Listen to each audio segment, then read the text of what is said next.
Hey, you want me to kick it off? You want to just, hey, Yeah. we want to see where everyone's kind of like joining us from. If you're jumping into the webinar, we'd like to know where our people are in the world today. So it also lets us know if you can hear us. Yeah. Step number If one. you know how to follow directions and you can hear us, post in the chat where you're watching from. We definitely love to know where our adoring viewers are. Leo, where are you out, man? What's I his am nice in, background? this is my home office. I am in Miami, Florida. Nice. Sweet. I want to go back Yeah. to Miami. It's been a while. You guys are welcome. I don't recommend it during the summer, but like November to, April 30th, it's heaven on earth. So, what part of Miami are you in?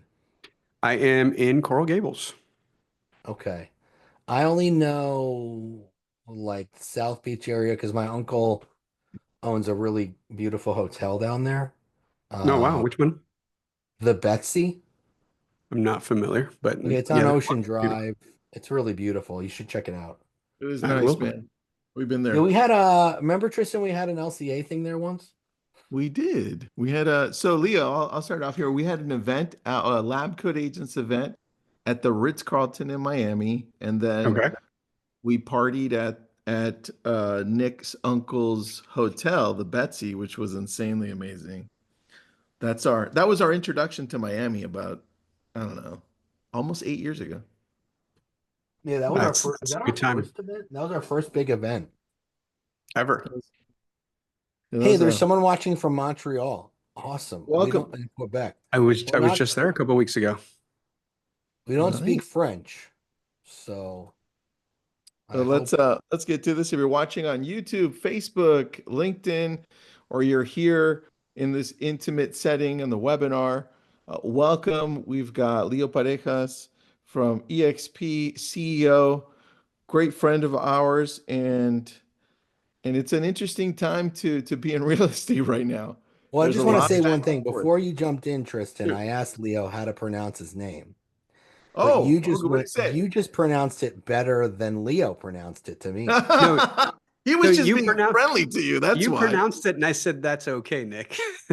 Well, and then I said Pareja, and And he I was said, like sure. Pareja, and then you came in with Pareja. all your R's and all of this stuff. I can't even keep up. Yeah, that's good, man. Well, look, we're in an interesting time right now. The last thing I heard was Compass filing a complaint. Looks like they're going to go after the NWMLS, and now the NWMLS is coming back with, wait a second, what's going on? But that's just like where we're at now.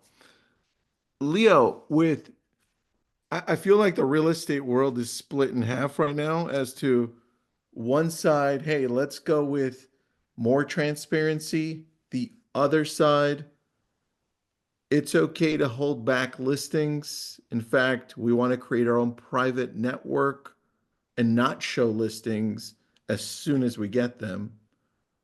We know where you stand, but tell us how you feel about this world. Yeah, so first off, I don't think it's split in the half and half camp. I think it's one loud company, maybe two, believe in this versus everybody else thinks, what are we doing? And so again, I have a different context because we're a global enterprise. I operate in 25 countries outside of the US and Canada. North America has the exact same kind of behavioral profile of there's a national association, ours is NAR, theirs is Korea.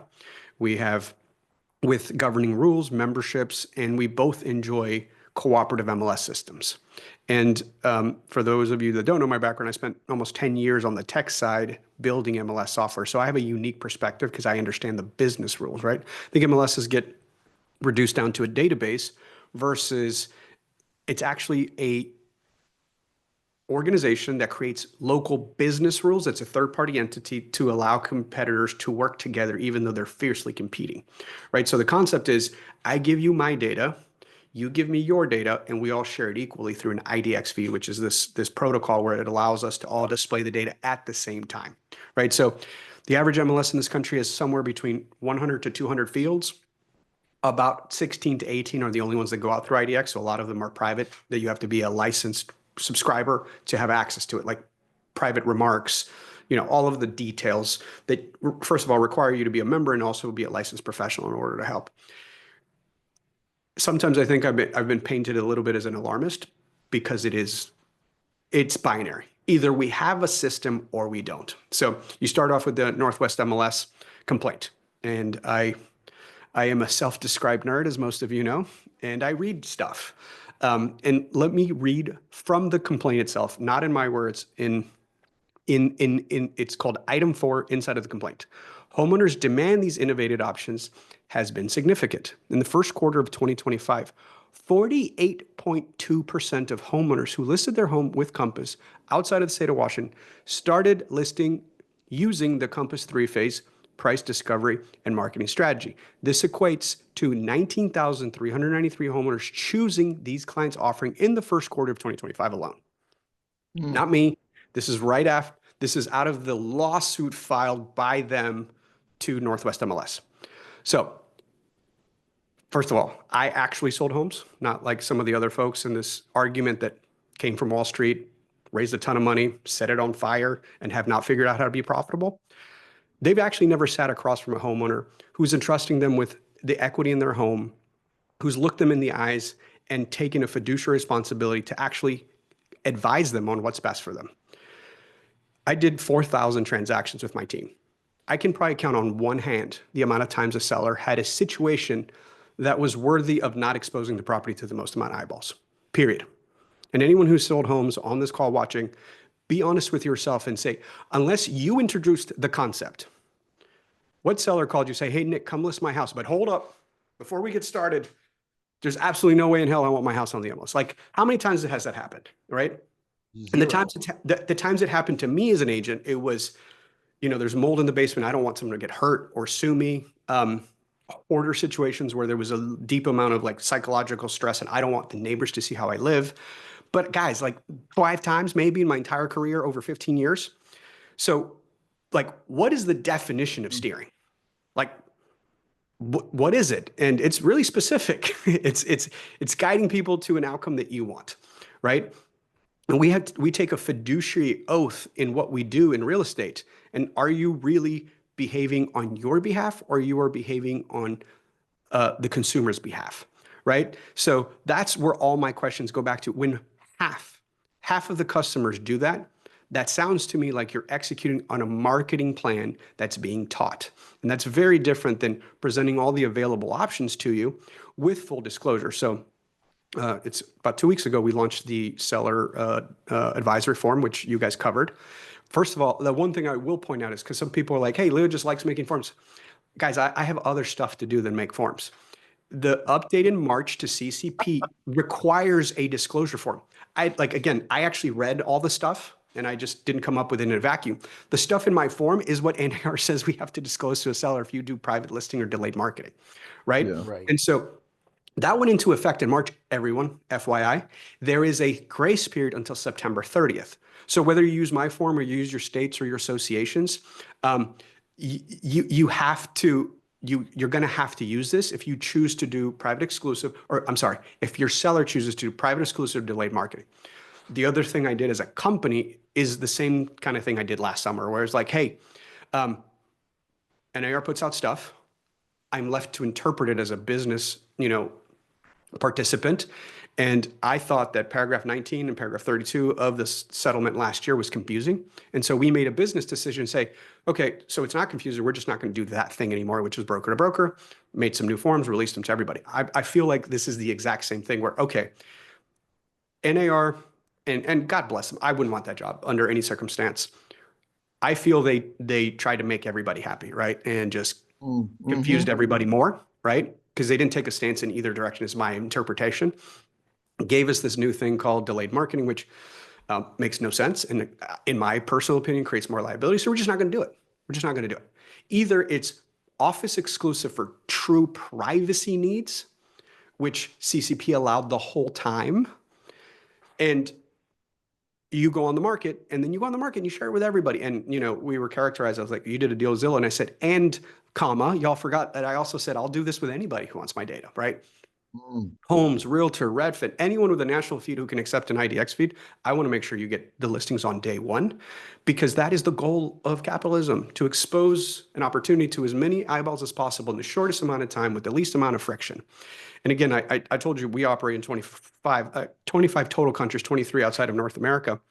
Hmm. In France, if Tristan goes, hey, help me get, a chateau in the south of France, the Hmm. agent I'd refer him to has to probably go to 7 or 8 websites to maybe get 60% of the inventory, and then call around like it's 1960, and maybe have some relationships with a couple people that we don't see something on one of the portals or the websites, right? It's a fragmented system, Yeah. and it is an all or none situation. That's why I've been so loud, and I'm tired of hearing myself talk about this, for the record. Well, Leo, there's a so for the people here's my feeling on this. Nick, tell me what you think. Here's my feeling on it, because we've got what I don't know, 200,000 agents going back and forth all the time, and lab coat agents and everywhere else. And the people that don't seem to understand what's going on don't understand what's actually at stake here, right? Because they don't understand how Europe truly works and the dysfunctioning challenges they have. And they want to copy what we currently have before we destroy it, right? Uh, can you explain to us what the problem can be if we go that route so people fully understand this? 100%. And I'll give you a real personal story. So I just sold my parents' house last year in Belize, small country in Central America, 300,000 residents, tons of tourists come visit, scuba diving. It's kind of a mecca for outdoor sports. Um, I know how to sell homes. I sold close to 4,000 of them. It took us 4 years to sell my parents' house. We went through Wow. 5 different brokerages, from Keller Williams to Remax to Sotheby's to a local independent. Um, I interviewed them myself. I went over the marketing plan. And this is what the marketing plan is for every single listing agent, because only listing agents exist. Is I have the best website, the best personal WordPress website. And I have to rely on the perfect combination of word soup being entered into Google, that my listing agent's website ranks higher, and that the buyer scrolls through the listings that are unique to that agent slash brokerage. And then that the buyer calls my listing agent, the listing agent picks up the phone, schedules an appointment, goes, shows the property, and sells the property. Um, in the end, again, like it was like 1 year at a time. It moved it to as many different people, because like we started at 450. I think we ended up executing at 183,000, and we paid a 10% commission. And I Whoa, and I kind of know what I'm doing. kind of, right? And this is a concept that I want to explain, because I had this conversation with the agent down there. And by the way, the agent who ended up selling it is the president of their national little country association, who actually flies into the U.S. and is like a member of the Miami Association of Realtors. So like probably the most professional, most like I want to be like the U.S. system minded agent that I found in the country.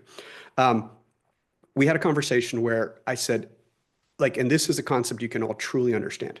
I believe that we have a liquid real estate market.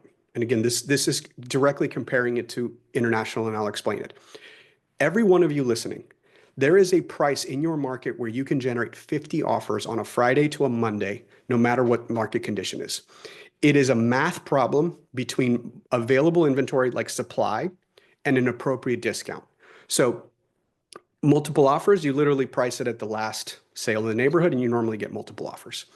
We are now entering a high inventory market in parts of the country. So I sold REO during the financial crisis. And by the way, let me tell you what the smartest banks on the planet, Fannie, Freddie, Bank of America, Wells Fargo, used to do with REO.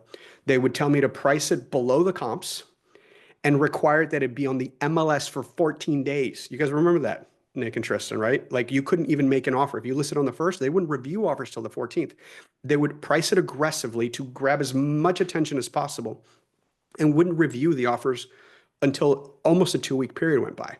And that gave them the best sense of what true fair market value was for a property. So Mm.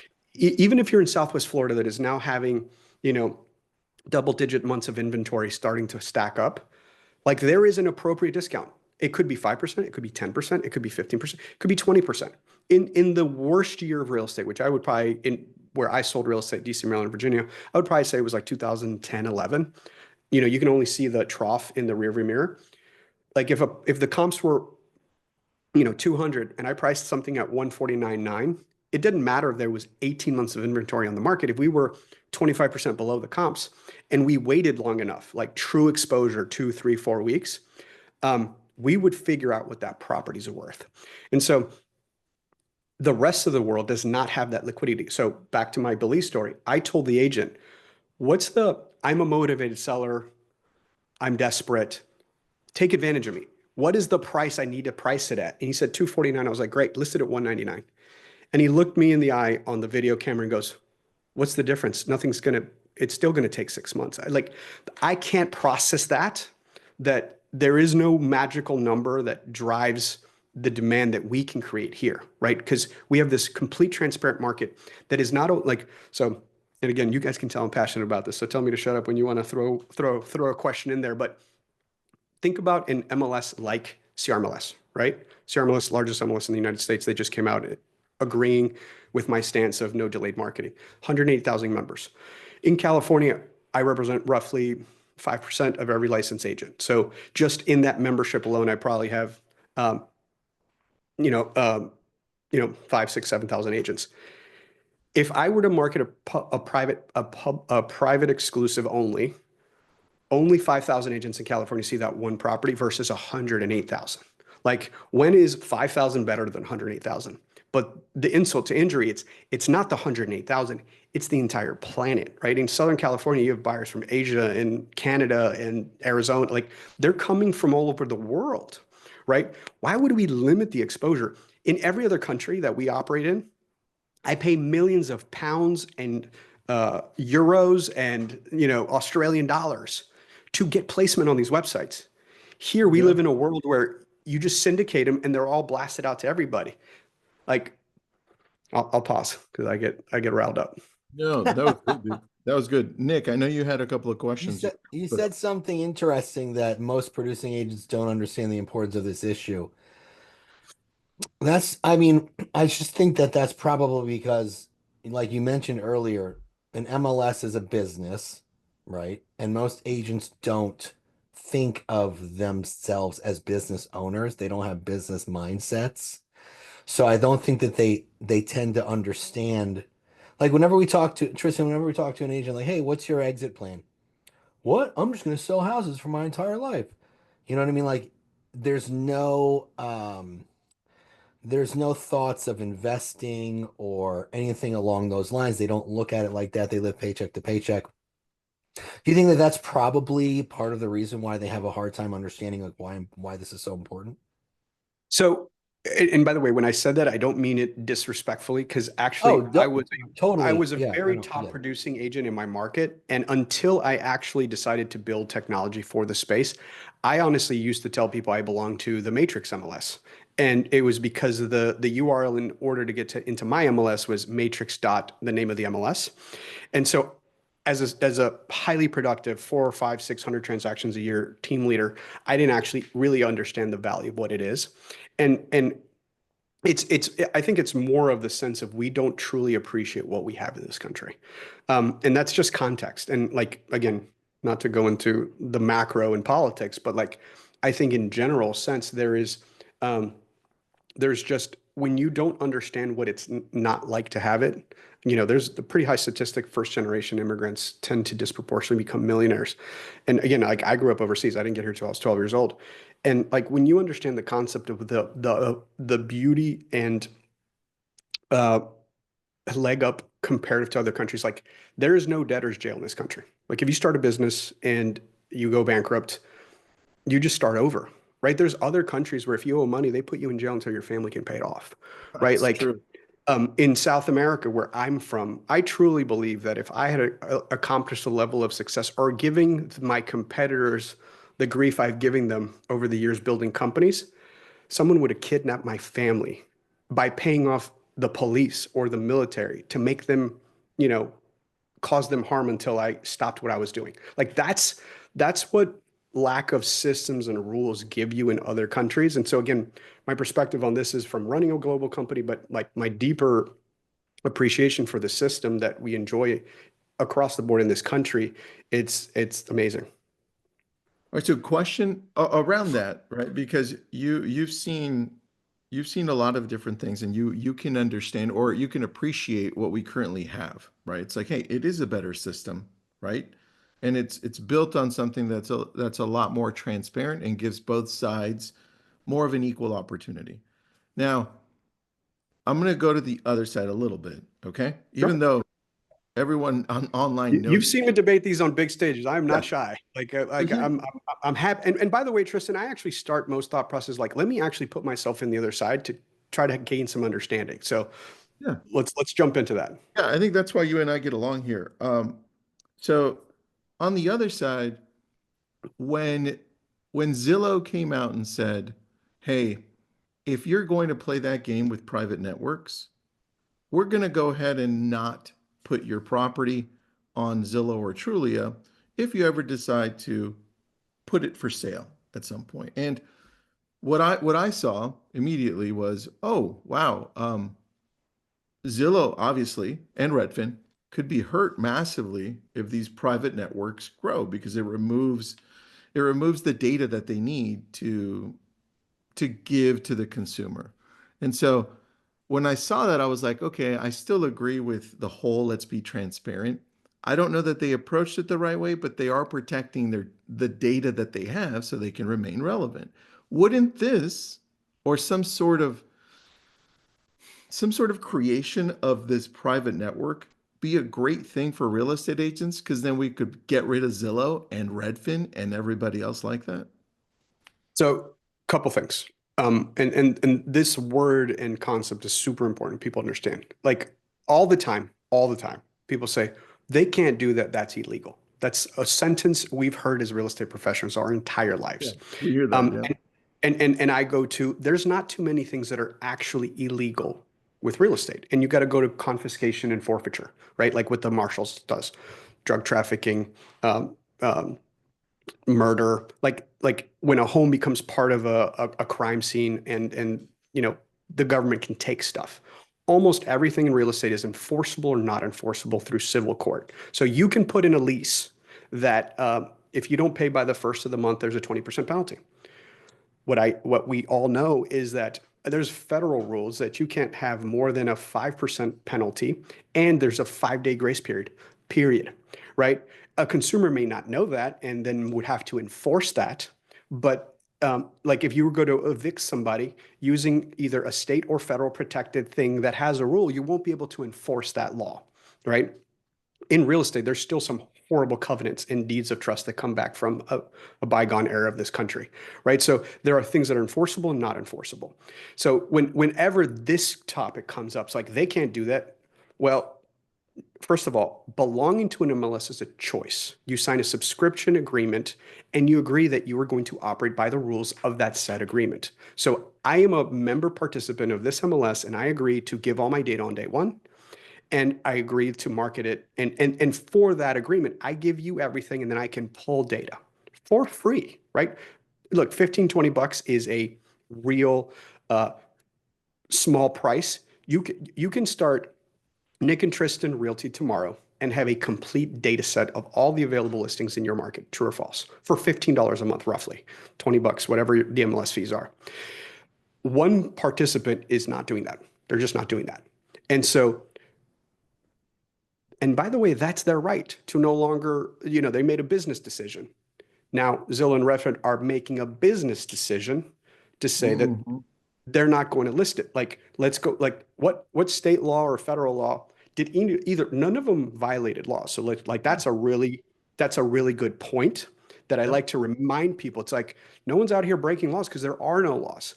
And without this system we look just like Europe and Asia and South America. So Yeah. we have this cooperating system that evolved over a 50-year period. Let's go back to the 1960s. Like the 1968 Fair Housing Act was passed to prevent steering and redlining because big companies were hurting people by only showing them certain properties and keeping out of certain neighborhood and doing all these things, right? The 2008 DOJ ruling on valve feed is the only reason eXp exists today, guys. Like there was a 2009 and 10 time when Glenn Sanford was driving around in his RV evangelizing the I cloud remember, dude. concept. I remember. But the part you guys may not know is there were big brokers in certain markets doing everything they could not to give Glenn a valve feed. I also remember that. We had That's a true story. They literally said, you don't have an office, you don't count, I don't want to give you my feed. And the DOJ said, guys, if we're going to allow you to cooperate, you have to give it to everybody. You can't pick and choose because then you start disproportionately hurting people. So if you can't have a closed network where I can only show these properties to these people because then people get hurt, right? Either it exists or it does not. There's a great question in the chat, actually, from Andrew. He Can you hit said me with he's, it? yeah, want me to go over that one? Yeah. I'm down to talk about anything you want to talk about. He said, who benefits from private listings? Is it because the listing agent has a better chance of double-siding the transaction? And then, to piggyback on that, to add a little more clarity, in this article on Housing Wire, Compass is saying that they claim that in other markets, private listings help sellers test pricing and demand without immediate widespread exposure. So that's Compass's answer. But what do you think the real answer is? Yeah, so a couple things. One is let's understand the concentration of agents in this country. If you were to take the 5 largest entities, and this comes right out of T360's Real Estate Almanac for 2024. Okay. And you, Tristan, I'm super intentional with the words. I'm saying entity because of ownership structure. So the number one entity in real estate is Anywhere, right? 7 brands, 200,000 agents across Sotheby's, Century 21, Coldwell Banker, Corcoran, Better Homes and Garden, ERA. Like most people don't understand that that's one entity that controls all of that. Let's just pretend they decide to act as one entity like Compass. Like it's game over, guys, right? Like it's Yeah. if 200, like No small company no small brokerage would have a chance. But let me actually walk you through it. Anywhere's 200,000 agents, followed by Keller Williams. Keller Williams doesn't get thought as an independent brokerage because they're not. They're 1,200 franchises representing 149,000 agents in the U.S. Followed by me, followed by Remax and Berkshire Hathaway.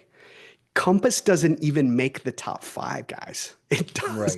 Right. And by the way, total listing hold by those companies are actually 37% of every listing in America, right? So let's. Okay. Yes, super important. So this is super long-winded. So I'm not answering you, Andrew. I'm coming right back to you. So let's just go to a world. So I opened with the quote from the complaint that 48% of the people started off market, right, to test the market. Back to not appreciating what we have and making an assumption. The concept of testing off market to then go on the market, it's predicating on a market. Let's just say 40% of the listings, all of us top 5 decide to do the same thing. If everything starts off market for 30, 60, 90 days, what's the market? It disappears. It literally stops to exist. And then there is no small business. eXp could have never existed. And today, everyone listening on this chat, we compete on value and service, like commissions we charge, value proposition, flat fee commission. Like I'm not judging your business model. If we go to a pure, hey, I have all the inventory, do you really think agents will be able to, or sellers will be able to negotiate for commission if they control 40% of listings of one part of the country? Do you think you'll be able to negotiate your commission splits if one company is completely dominant and there's no alternative flavor of ice cream to go to? Because at that point, that is a scheme versus a value proposition on service. Yeah, that makes sense, man. And I'm glad you explained it that way by going through the entities, because a lot of people don't realize how looking at it that way would eliminate the current real estate opportunities we have massively. There is no new startup. There is none, right? And again, like people want always examples like, show me the last startup in commercial real estate. Yeah. All right. Julie brings up a good point. Corcoran just launched private exclusives, and I also heard, I don't know if you heard this, but Douglas Douglas Elliman. Douglas Elliman. Okay, good. And then now I'm seeing a trend with specifically with luxury brokerages doing this private exclusive thing. Do you think it's going to remain in the luxury brands more than anywhere else, or where do Well, you think we go from this? I've been licensed 23 years. I practiced, right? I only saw it in the luxury, right?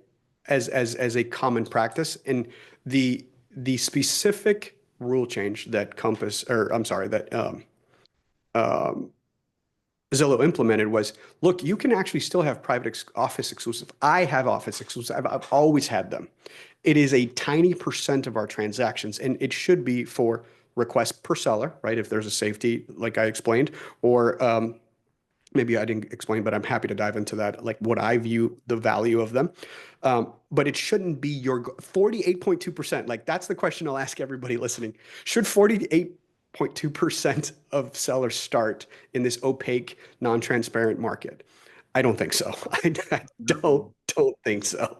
No, I agree with you. Okay, so we've got that. By the way, any questions you have, Leo will answer them. Leo's one of the smartest guys I know. Such a unique set of skills. So very, very cool to have him on. So ask any questions, but I've got this one for you, Leo, because like as much as I agree with transparency, and I lean heavily towards what you and Next Home and what was that other new one? A West Yeah, American. the Arizona one, and Yeah, the then I don't know Arizona if you one. caught Donnie Sampson. He's got, he's like the 16th largest broker in the U.S. 12% market share in Northern Virginia, came out and made a post. I don't know I that he did. announced with Zillow, but I can send you the link. But Donnie came out and said, I agree with Yeah, everything. send that to me. I lean heavily towards. I agree with you guys, but with the new lawsuit that we started with Compass now going after the NWMLS, with the NWMLS saying, "Hey, we're just not gonna we're just not gonna play this game about giving the option to sellers to decide where they want to start." Right? Do I want to leave homes off market for a little bit? Right? If that isn't a true option they want. I feel like after reading this, and I'll put it up in the chat, guys, if you want to read the whole multiple page document lawsuit that Compass filed against NWMLS. But reading through it, I'm like, man, Compass on this one, the way it stands, I think that they win this, man, or at least NWMLS settles because it's not like they're going up against you or somebody else, which you have a case. I don't know that WMLS does, dude. What do you think? Yeah, so I've made a habit of not opining on pending litigation because I will get dragged into it to testify. Okay. Yeah, don't comment, but say what can you say on that? Well, how about this? NWMLS, they don't allow. I will Yeah, go what can back you to say? the fact that there is no actually rules that govern this, right? Like it is, you're Yeah, choosing to participate, you're not choosing to participate. Like, yeah. look, I'll remind everyone watching this. You have a friend who is licensed, who is not a realtor, right? They're a salesperson or a broker owner, has like a two-person shop, and they do like land deals and small investments. Like every town has one of these people that are kind of resi-mercial. They'll sell some resi, but they mostly do commercial. Like that person doesn't belong to NAR or the MLS. They're just kind of like, they put deals together and they legally can collect a fee for that, right? Mhm. Sometimes they're a lawyer, like they're a zoning guy. They're experts in a niche. And that person doesn't have to belong to the MLS, and none of their deals go into the MLS, right? Like there is a flavor of not participating in that organized real estate structure. But I go back to this is binary. Either we collaborate or we don't. And again, I spent almost 10 years of my life inside of the MLS side building technology. And I've been quoted on stages and good or bad, like this is recorded and maybe played at a deposition one day. And by the way, I've made my peace with that. I'm quite aware of the words coming out of my mouth at all times. I just did an interview with Market Watch, and I'm doing one with Business Insider as soon as I hang up with you guys. Okay. So in my journey at Remind, which was MLS technology, I actually spoke to the Ministry of Interior of Japan. I spoke to the government of Australia.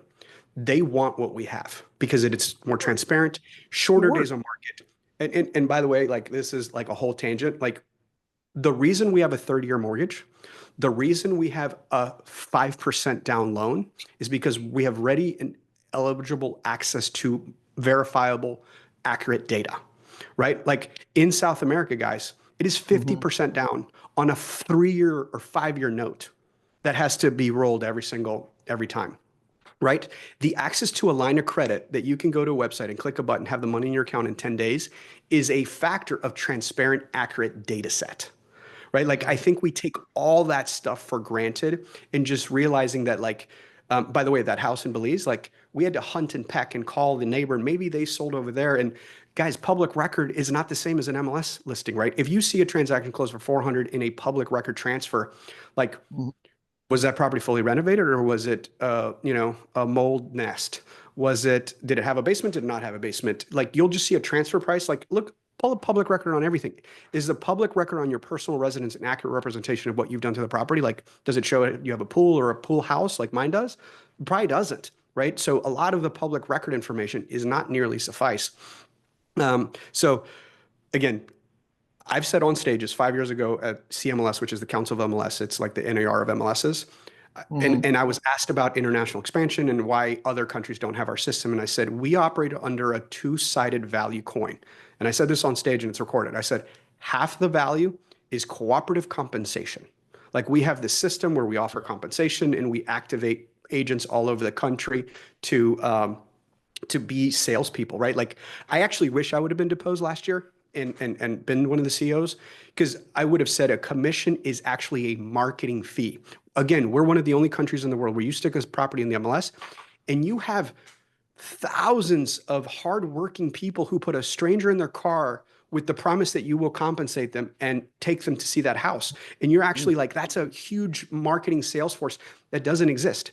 If you want to see 8 properties in London today, and I'm the 3rd largest brokerage in London, you will call 8 different listing agents and try to schedule 8 different appointments and go see them with the listing agent who doesn't represent you and is only representing the seller. Like it is highly inefficient. The agents come to our conferences and they're just like enamored with our concept, right? And the other side of that, and by the way, we lost that half of the coin on August 17th of 2024. What's left? The only tying mechanism we have to keeping the whole thing together is mandatory participation. That is the crux of CCP. Guys, either we all agree to give the data day one, or we don't.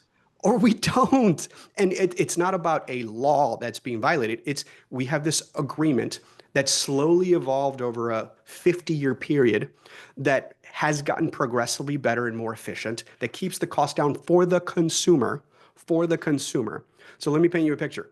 In Europe, the #1 brokerage in the UK is called Rightmove. In Spain and the Iberian Peninsula of Portugal, it's called Idealista. In France, it's called L'Orange. In Australia, it's called, it's owned by Rupert Murdoch. It's escaping me. It's a 3-letter acronym. I pay, or you pay, the agents pay £50 per month that it's active. So if it takes 90 days to sell, you just paid £150, right? Times a lot of listings, right? Rightmove turned down an offer for $8.3 billion last year, all cash, right? By a parent company. And by the way, they sold 1 million transactions. That's like a fraction. Like if you do that multiple and compare it to Zillow and compare it to Homes, these companies are an order of magnitude more valuable than ours because they create so much more revenue. And once I'm charged as the agent a monthly fee to advertise it, guess what? Your seller then has to pay a premium pricing. They'll shake down the seller for $2,500 or $4,500, right? For a premium pricing. And by the way, Tristan and Nick, that's day one, bro. That's not at closing out of the commission if it sells. It's like, no, You want premium pricing because we own the eyeballs. So you're telling me if we go this route, Zillow becomes even more valuable longer term. I think Zillow's 3 times more valuable if we go this route. Oh, damn, bro. All right. Peggy's got a question. Two Hit me, questions, hit me with it. and they're I'm, I'm, good. I'm riled up today, guys. They're good. Question number one, Peggy, great questions. Thank you. Are private listings a fair housing violation? That's number one. Go ahead and answer that one. Yeah. And do I have a liability of not showing it? Number two goes with Yeah. it. So I think it can be, right? I don't want to be misquoted saying that they are implicitly attempting to do stuff. But fair housing is equal access to all, right? There's 7 protected classes, the 1968 Federal Protected Class Act. If a small percentage of agents control properties that another group of people cannot see, how is it not going to be that? Full stop. Like if someone can answer that question to me, right? I saw a post by Compass early in the week. They're like, we asked the best attorney in the country and he said it's fine. I'm like, talk to me like I'm done. Talk to like if I have a buyer that is part of a group of any buyer and I do not have access to that property, how are we not creating a nightmare, right? And it could be as simple as, hey, I have an entry-level home in any part of the country. Like in our private group, like, hey, the cash investor guy will take it down. But like, what about the first-time home buyer who's using FHA and down payment assistance program? I mean, like they never got to see it. They never got to see it. You know what it comes down to? It'll come down to standard of care probably because be like, wait a second, what did the other agents do? Did the other agents call up the 8 other brokerages?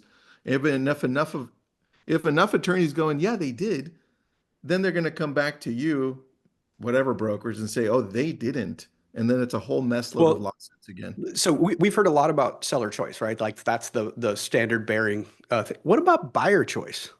Yeah. What about buyer choice? Like a buyer should have the right to work with someone they feel is going to fiduciary represent them, right? And if you don't have access to this invite only stuff, how are you ever going to see it? And then so again, I want to always quote correctly, but correct me if I'm wrong. You two have seen where they came out and said our private exclusive sold for 2.9% above market without citing the data. Yeah, You saw that post, right? I did. I did. So And I have then a question. I have a question. Hold on. So you're admitting to overpricing, like taking advantage of a buyer by 2.9%? Like you actually measure that? Like the property should sell for what it's worth. How you as a fiduciary could ever look at a judge and a panel of in a trial to say, Your Honor, look, I exposed it to as many people as possible and presented all offers as they came in. Like that's standard of care. That's actually the definition of fiduciary, right?